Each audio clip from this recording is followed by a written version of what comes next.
अस्सलाम वालेकुम। मेरा नाम डॉक्टर मोहम्मद बिलाल है। मैं कंसल्टेंट ऑर्थोपेडिक सर्जन और एसोसिएट प्रोफेसर ऑर्थोपेडिक्स हूँ लाहौर में।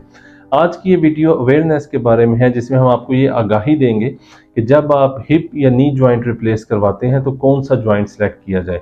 जितने पेशेंट्स मेरे पास जॉइंट रिप्लेसमेंट के लिए आते हैं, सबका यही क्वेश्चन होता है कि हम चाइना का जॉइंट लें, यूरोप का लें, अमेरिका का लें, पाकिस्तान का लें। कुछ पेशेंट्स तो ये भी कहते हैं कि वर्कशॉप में उनके जानने वाले हैं और वो अपना जॉइंट खुद बनवा लेंगे।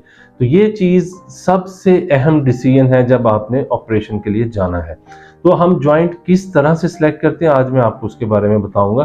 तो कोई भी जॉइंट है, जब वो मार्केट में लॉन्च किया जाता है तो उसके ऊपर रिसर्च की जाती है कि उसका ट्रैक रिकॉर्ड कितना है। अगर वो आज मार्केट में आया है तो पहले साल के बाद उसकी सक्सेस कैसी है, 10 साल पे कैसी है, 20 साल पे कैसी है।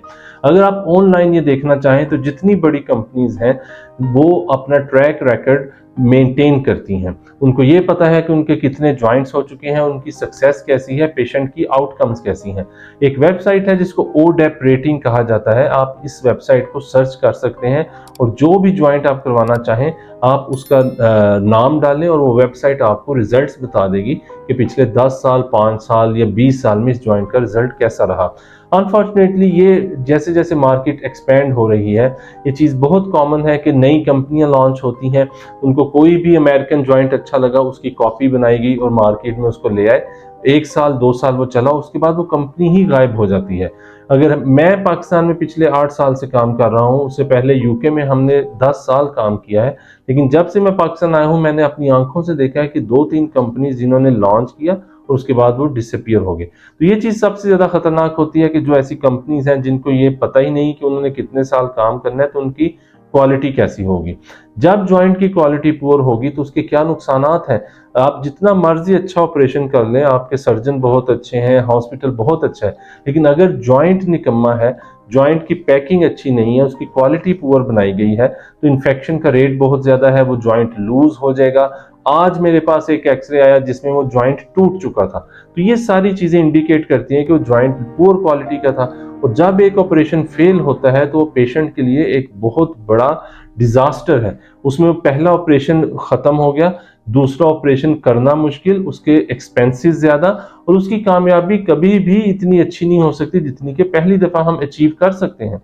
जब हम अच्छी क्वालिटी का जॉइंट डालते हैं तो उसके फायदे क्या हैं। हम तसल्ली से ये जॉइंट डालते हैं कि हमारा 98-99% सक्सेस रेट है, 20 से 25 साल उसकी लाइफ है, उसकी पैकेजिंग, उसकी क्वालिटी अच्छी है, इन्फेक्शन नहीं होगा, पेशेंट का सक्सेस रेट अच्छा है। तो उसमें जब हम एक अच्छा जॉइंट डालते हैं, जैसे कि अमेरिकन है, जिमर है, जॉनसन है, स्मिथ एंड नेफ्यू है, जब हम ये जॉइंट्स डालते हैं तो हम इस तसल्ली से डालते हैं कि इनकी कामयाबी अच्छी है। ये जॉइंट्स अपना ना सिर्फ ट्रैक रिकॉर्ड रखते हैं, उन्हें ये पता है कि मार्केट में उनके 1 मिलियन जॉइंट्स यूज हो चुके हैं, उनकी लाइफ जो है 20 साल पे 90% से ज्यादा कामयाबी है, 30 साल तक उनके जॉइंट्स चलते हैं। तो इस वजह से अच्छी क्वालिटी का जॉइंट वो कामयाबी की जमानत है। आप जब भी ऑपरेशन का प्लान करें इस चीज़ का लाजमी ख्याल रखें कि आपने सर्जन से पूछें वो कौन सा जॉइंट डाल रहे हैं। सिर्फ सस्ता होने का ये मतलब हरगिज़ नहीं कि उसकी क्वालिटी भी अच्छी होगी। तो पैसे जो है वो कई दफ़ा जब आप पहले ऑपरेशन में अपने बचत करने की कोशिश करते हैं और 2 साल, 6 माह के बाद वो ऑपरेशन फेल होता है तो ना सिर्फ आपका खर्चा ज़्यादा है, जो अगला जॉइंट डलेगा उसकी कामयाबी भी कम है। तो जब भी जॉइंट सेलेक्ट करें अपने सर्जन से ज़रूर डिस्कस करें वो कौन सा जॉइंट डाल रहे हैं, वो अमेरिकन है, वो चाइना है, यूरोपियन है, पाकिस्तानी है, उसकी क्वालिटी कैसी है, उसके रिजल्ट्स कैसे हैं, और उसके बाद अपना डिसीजन करें तो इंशाल्लाह आपको कामयाबी होगी।